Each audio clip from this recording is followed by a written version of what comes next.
জুলাই আন্দোলনে যারা ক্ষতিগ্রস্ত হয়েছেন আমরা তাদের সাথে আছি।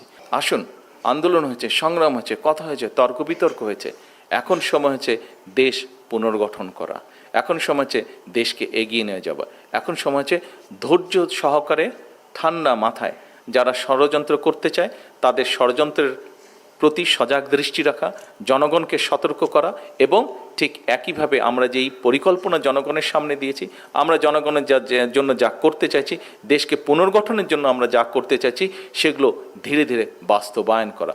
জনগণ এখন চায় যে আমরা আমাদের বলা কথাগুলো বাস্তবায়ন করি।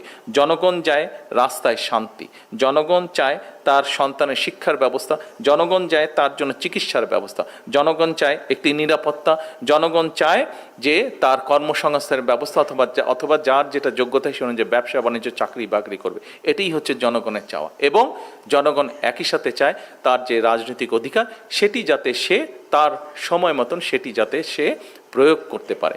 জনগণ যেসব বিষয় আমরা কয়েকদিন যাবৎ রাজনীতিতে দেখছি, পত্রপত্রিকায় দেখছি, আমার মনে হয় না কোনো গণতন্ত্রে বিশ্বাসী জনগণের কোনো সদস্য এইরকম কোনো কিছু দেশের মধ্যে চায়।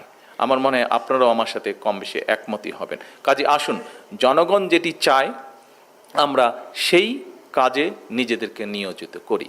আজকে যেহেতু এইটি জুলাই আন্দোলনকে ঘিরে আলোচনা, আরেকটি কথা আপনাদের সাথে শেয়ার না করলেই নয়।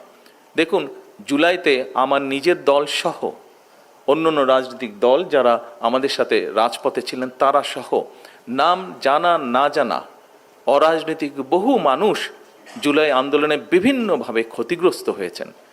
আমাদের পক্ষে যতটুকু সম্ভব হয়েছে, সরকারের পক্ষে যতটুকু সম্ভব হয়েছে এবং সামনের দিনে সরকারের সামর্থ্য অনুযায়ী যতটুকু সামর্থ্য অনুযায়ী সম্ভব হবে, পরিষ্কারভাবে আমি একটি কথা বলতে চাই, জুলাই আন্দোলনে যারা ক্ষতিগ্রস্ত হয়েছেন আমরা তাদের সাথে আছি। আমরা আমাদের সাধ্য মতন এই মানুষগুলোর পাশে থাকব। আমরা আমাদের সাধ্য মতন এই মানুষগুলোর ভেতরে যাদের চিকিৎসা প্রয়োজন তাদেরকে আমরা চিকিৎসার ব্যবস্থা করব।